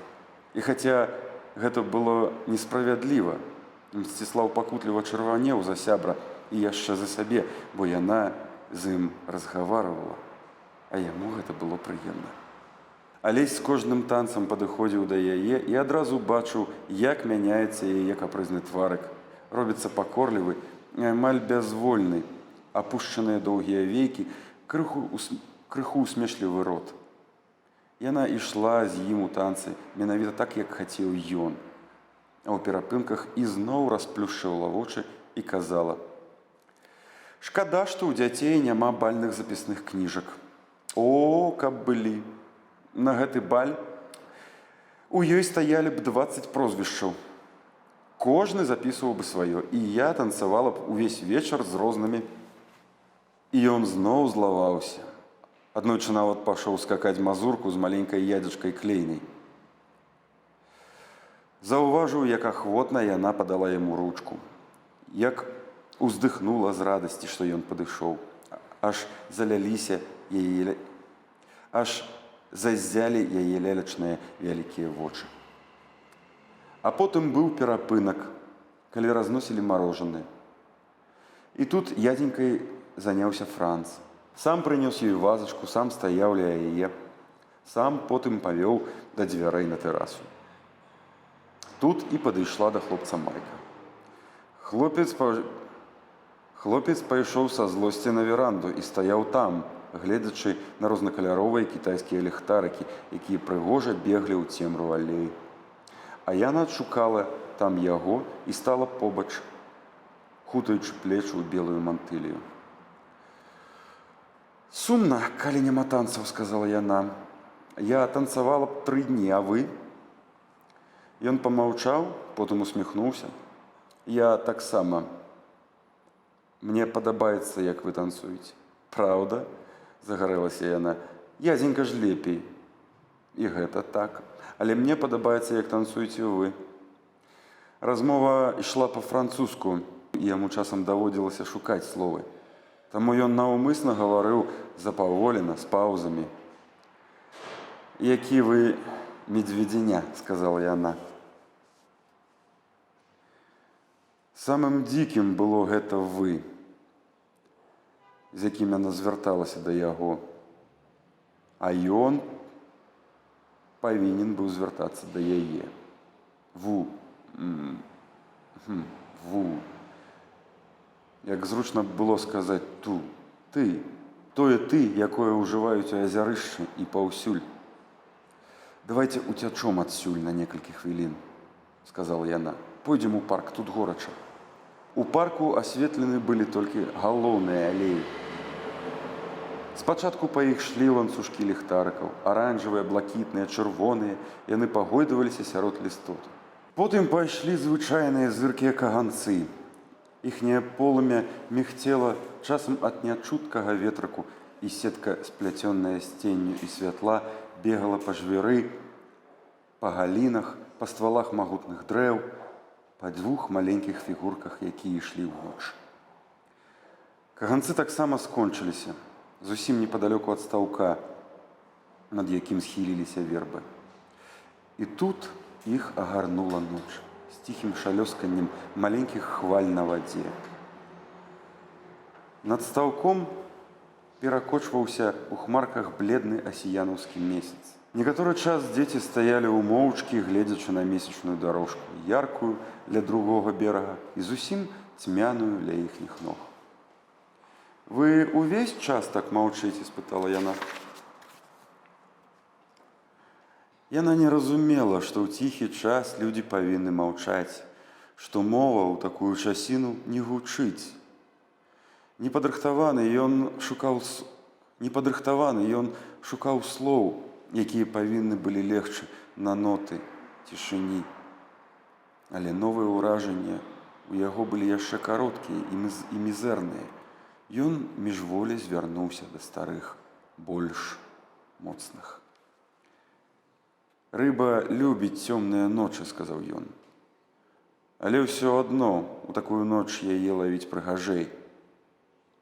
Дзеці апранаюць цёплае рыззё і ідуць з таптухай». Дзіўна гучала ў французскім сказе слова «таптуха». Падстаўляюць яе пад вадзяныя хмызы, топчуць. І рыба ў сетцы ўся блішчыць, як блакітны жар, пераліваецца, скача, а месяц плыве. Ён асёкся. Ён асекся, заўважыўшы, як грэбліва апусціўся куточак яе рота. Я гэтых забаў не разумею, быццам назнарок, быццам жадаючы паддражніць, сказала яна. Таптуха, рыззё, мілагучнае слова нічога не скажаш. Тут раззлаваўся і ён. А ў чым жа яшчэ па рыбу лазіць? У гэтай маёй маскараднай чузе, у вашай мантыліі смеху варта. Чым гэта вам не спадабалася моя мантылія? Іранічна, зусім як дарослая, спытала яна. А тым, што няма чаго выпінацца. А тым, што гэтыя словы, а неяк не горшыя за вашы. Ён сыпаў гэта па-мужыцку, быццам праз бур'ян лез без дарогі. А тым, што сорам удаваць сабе дарослую і смяяцца з людзей, якіх не ведаеш. А я і не хачу ведаць. Нейкім асаблівым, вельмі агідным тонам сказала яна. Вядома, у вас была дагэтуль зусім асобная кампанія. La compagnie exceptionnelle. Яна асабліва падкрэсліла гэтыя словы. La compagnie exceptie з таптухай. La compagnie exceptie з таптухай. У гэты момант яна здалася яму такой дурніцай, што ён зарагатаў. Гэта, здавалася, збянтэжыла яе. Ужо значна менш упэўнена, але ўсё яшчэ з гонарам яна сказала: Je n'ai pas les gros rires. Я таксама не люблю, зусім спакойна, і зноў па-французску сказаў ён і дадаў. Я думаю, нам лепей усё ж вярнуцца. Мне не хочацца, паціснула плячыма яна. А мне не хочацца заставацца тут. І я не магу тут пакінуць вас адну. То што? Спытала яна. То я завяду вас сілком. О, паспрабуйце. І перш чым ён паспеў працягнуць да яе руку, яна скочыла ў бок і, як казаў, збегла па нахіленным ствале старой вярбы, стала ў яе галінах, нявыразна бялеючы над цёмнай вадой. «Сыдзіце адтуль», — сказаў ён, — «вярба крохкая. І не падумаю. Я вам сур'ёзна кажу». Замест адказу яна здзекліва заспявала французскую песеньку пра мядзведзіня, якое спаймалі ў лесе і аддалі на вывучку жанглёрам. Яго імкнуліся навучыць, але ў жанглёраў усё адно нічога не выйшла. Занадта яно было тупое і няспрытнае. Яно так і не навучылася скакаць. А калі спявала, то спявала як у лесе. І нават жанглёры затыкалі вушы. Стоячы на дрэве, я нагайдалася ў такт смешнай песенцы і здзекліва спявала з асабістым захапленнем, выводзячы прыпеў. Les choses ne rentrent pas, les choses ne rentrent pas. Гэта было нават не вельмі складна. Бог ведае, на колькіх мясцовых вуснах пабывала смешная дзіцячая песня, пакуль не абцерлася да такога. А таму Алесь сумна паківаў галавою. Я думаў, вы зусім іншыя, а вы проста злое і вельмі дрэнна выхаванае дзяўчо. З гэтымі словамі ён павярнуўся і спакойна пайшоў прэч ад вярбы. І раптам за яго спяною пачулася выразнае крэк і ўслед за ім ускрык. Відаць, вярба сапраўды была крохкая. Ён азірнуўся. Тоўсты сук надламаўся і цяпер, гайдаючыся, біўся лістотай па вадзе. А на ім паспела такі зачапіцца, трымаючыся адной рукой за яго, а другой за ствол вісела майка. Ён кінуўся да вярбы, узбег па лістве і, моцна абняўшы левай рукой тоўстую разгаліну, правую падаў мальцы. «Трымайся!» Яна ўхапілася. Ён цягнуў яе, але адной рукой нічога не мог зрабіць. І тады ён сеў, абхапіў нагамі ствол і працягнуў дзяўчыну. І тады ён сеў, абхапіўшы нагамі ствол, пацягнуў дзяўчынку абедзвюма рукамі. Ён доўга біўся, пакуль яму ўдалося ўсцягнуць яе на вярбу. Яны пачалі спускацца. Ужо на беразе ён акінуў яе позіркам і ўбачыў, што яна нават не падрала сукенкі. Быццам нічога не здарылася. Яна памахала рукой. «Я ж кажу, мядзведь, хапаеце за руку, як за сук». Даскакалася. Ён адчуў нешта цёплае на запясці левай рукі. З невялікай ранкі кроплямі сачылася кроў. Відаць, разадраў аб адколіну сука. «А хто вас прасіў?» – спытала яна. «Лезеце тут». Тады ён не вытрымаў. Дрыжучы ад злосці, ён схапіў гэтую брыдкую злосніцу левой рукой за плячо, а правай даў пляскача па тым месцы, дзе спіна перастае называцца спіной. Пляскач, другі, трэці. Яна толькі падавалася ад яго тым месцам, адкуль растуць ногі, але маўчала, можа таму, што дыхта была зусім нечаканая. Урэшце ён пусціў яе. Трошкі засаромеўшыся, ужо гэта было зусім не па-рыцарску, але прызнацца ў гэтым было нясцерпна. Пасля ён моўчкі зрабіў рукой знак, каб яна пайшла. Яна не пайшла. Стаяла і глядзела на яго. «Мяне ніколі не білі. Хутчэй з непаразуменнем, чым з крыўдай», – сказала яна. Ён маўчаў. «Даль Бог, ніколі».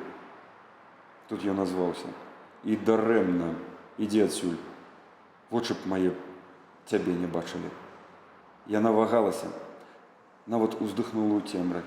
І тут ён пачуў нешта такое. «Можа, і ёстка тут, праўда, амаль з вясковым прыдыханнем», – сказала яна, зусім чыста, па-мужыцку. «Ты што ж, і гаварыць можаш?» – спытаў ён. «Чаго ж прыкідваеш? Чаго ж прыкідвалася?» «Бацька са мною, калі не пры гасцях, заўсёды так гаворыць», – пакорліва ўздыхнула яна. «А прыкідвалася так проста». «Ну і брыдла», – са злосцю сказаў ён. «Ідзі адсюль. Ну, чаго стаіш? Ідзі, кажу». «Я ніколі не буду больш спяваць песню пра медведзяня», – сказала яна. «Ты што, боишься, что я твоим скажу?» «Дык я не з тых, не звіжоў, ідзі». «Я нікога не боюся», – сказала яна. «Але я не буду больш смяяцца». І з некай асаблівай пяшчотай, мяккасцю, так, што словы прагучалі, як музыка, вымавіла: «Таптуха, таптюха, ну, вось». У яго падкаціла да горла ад запозненай крыўды. Ён баяўся выдаць сябе і таму маўчаў. «Напэўна, гэта і сапраўды прыгожа, калі рыба гарыць пад месяцам», – сказала яна. «Гарыць, як блакітны жар». «Ты гэта вельмі прыгожа сказаў. Калі-небудзь ты возьмеш мяне паглядзець на гэта?» «Магчыма», – буркнуў ён. «І ведаеш што?» – сказала яна. «Калі табе ўжо не так падабаецца моя мантылія, дык я…» І перш чым ён паспеў сказаць нешта, яна прыўзняла ў тонкіх руках белы празрысты вілюм, павяла вострымі локцікамі ў бакі, і ў цемры прагучаў рэзкі трэск. «Ты што гэта робіш?» – ускінуўся ён. «Людзі ж рабілі, вочы псавалі». «Гэта не нашы карункі, гэта французскія». З чароўнай логікай сказала яна. «Што ж зробіш, калі табе не падабаюцца?» Падышла да яго зусім блізка.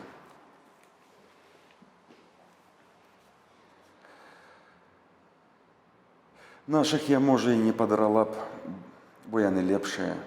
І, напэўна, спадабаліся б табе. У голасе яе ён адчуў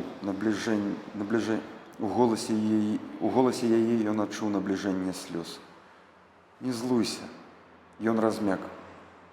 Узяў яе далонямі за галаву. Ты не плач, сказаў ён, не трэба. Яна парывіста прытулілася да яго. О, прабач, Алесь, уздыхнула, як усхліпнула яна. Я ніколі больш не буду так. Алесь баяўся, што яна расплачацца.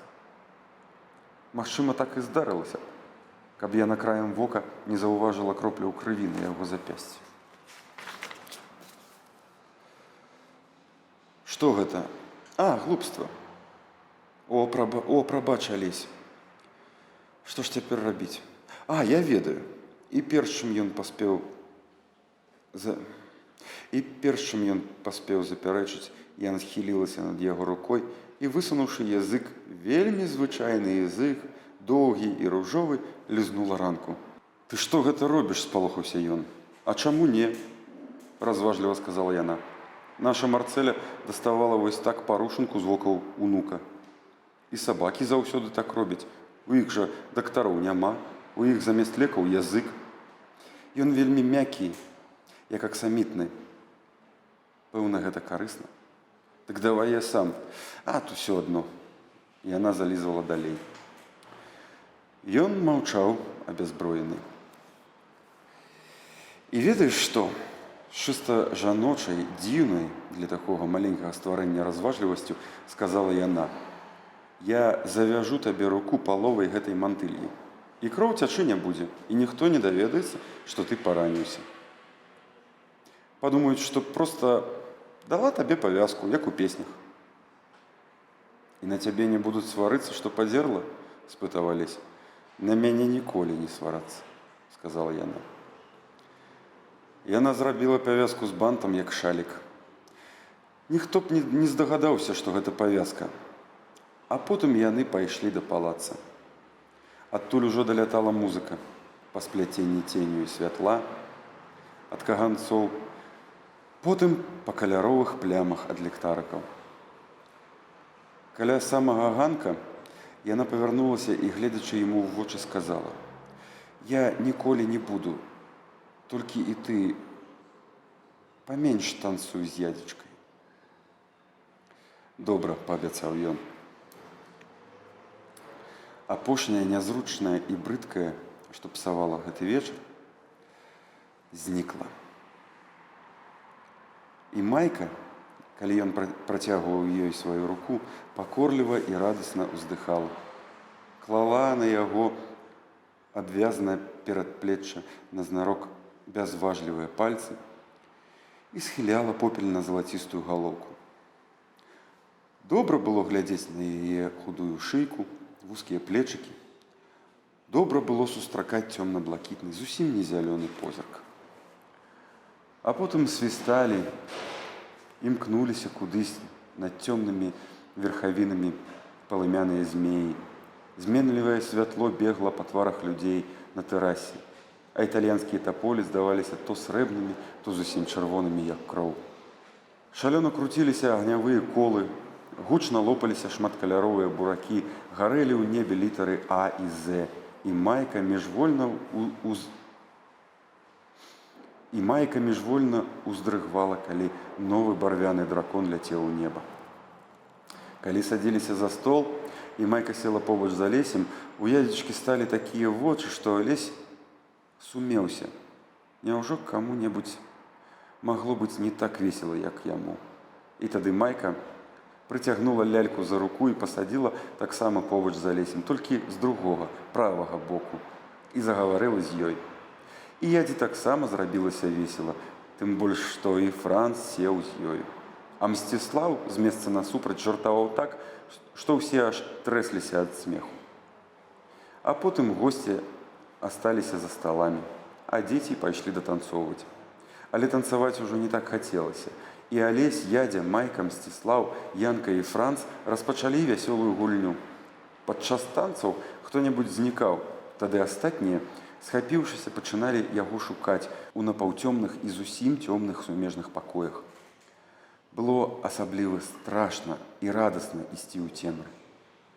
Усёй істотай адчуваючы змрок і назнарок не спяшацца да далёкага святла.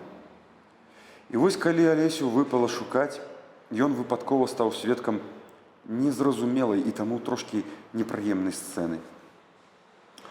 Ён абышоў ужо 3 ці 4 пакоі і нячутна крочыў авальным пакоем, дзе ў нішах стаяў такі моцны і прыемны водар кветак, зусім быў у трапічным лесе, ідзе ў адной самай вялікай нішы пахлюпаў фантанчык. І вось у гэтай самай нішы ён раптам пачуў мужчынскі голас і спыніўся. Там былі 2 галасы – бацькаў і графа Ісленьева. Разумеючы, што падслухваць нядобра, Алесь на дыбачках павольна пачаў пасоўвацца назад да выхаду. «Тенебр, тенебр!» – казаў граф з ціхімі прыдыханнямі. І так дзіўна глуха, бы чалавек гаварыў у ладоні. «Годзе вам», – супакоіў бацька. «Усе ведаюць, што вы ні пры чым». «Ах, хіба ж у гэтым справа? Як я мог думаць, што можна служыць і аставацца сумленным? Што зробіш, трэба ж неяк жыць». Граф перарывіста ўздыхнуў. «Я так і думаў. І ўсё ж лепей было не жыць. Я ўсё часцей думаю аб гэтым.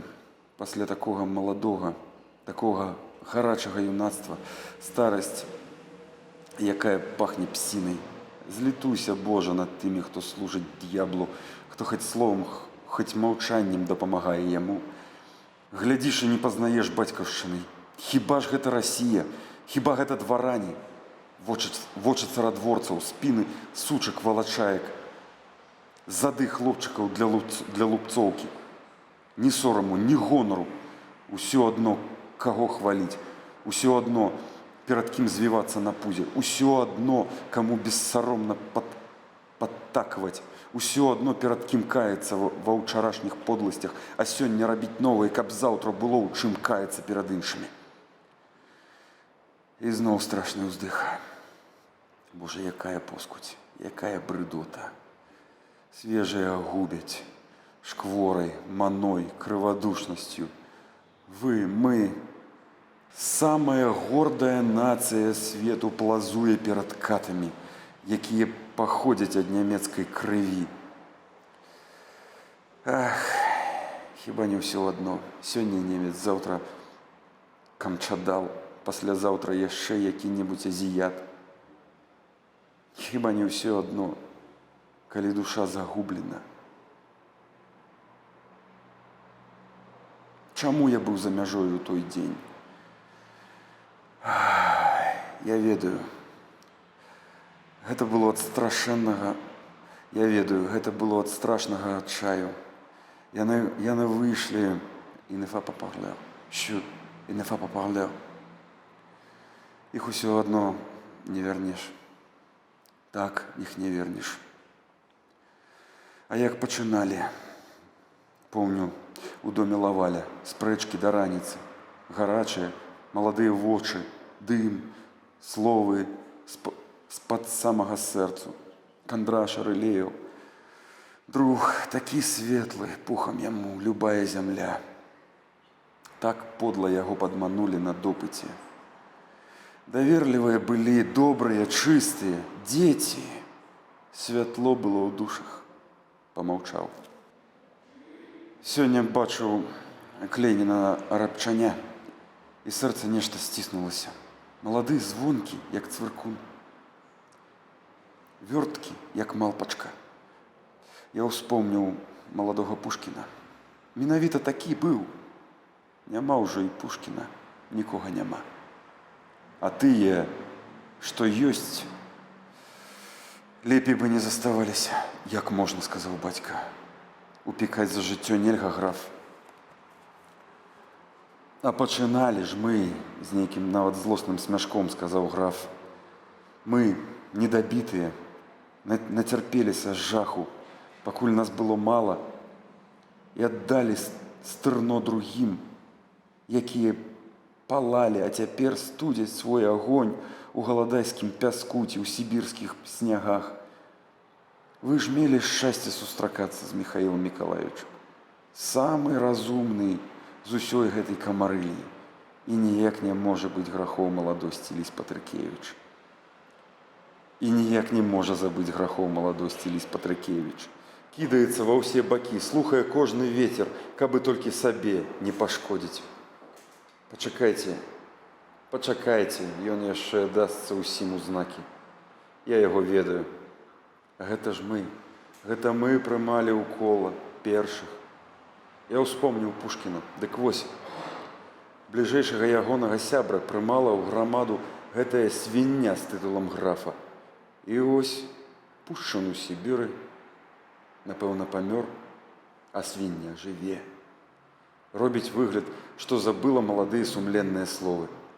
Ды яшчэ, напэўна, кажа пра гарачую маладосць, што мы таксама былі такія, што ўсё гэта пройдзе, а загадаюць. Будзе вешаць гэту моладзь. Няма горшай свінні, чым адступнік, які дзеля страўніка, дзеля прывілеяў здрадзіў клятвам юнацтва і робіць выгляд, быццам ён усё такі самы і нічога не змянілася. Былі франдзёры, а цяпер адзін дзяржаўны муж, а другі кат. О, Божа, Божа. Супакойцеся, граф, не трэба. Жыць не трэба, калі здрадзіў ахвярніку, калі кадзіш кату. Вось што я вам скажу, князь. Жыць не трэба. Не трэба хаваць галаву ў пясок. Гераічная эпапея, вялікі эксперымент. Вось чым ён скончыўся. Трупамі і здрадай. Былі юныя, чыстыя сэрцам людзі, а цяпер старыя мярзотнікі, якія згубілі радзіму. Спалоханы гэтымі словамі такога спакойнага з выгляду чалавека, Алесь ціха выйшаў з пакоя. Ён ішоў у цемры да вельмі далёкага, амаль нябачнага святла, што прабівалася наперадзе праз вузкую шчыліну. Глуха гучалі крокі. За вокнамі ледзь вымалёўваўся у цемраве ночы пагрозлівыя шаты паркавых дрэў. Там, за асветленымі дзвярыма, чакалі Майка і сябры. Там была радасць. Ён ішоў, а ў вушах яго ўсё гучэлі. Ён ішоў, а ў вушах яго яшчэ гучэлі прыглушаныя словы. Ténèbres, ténèbres.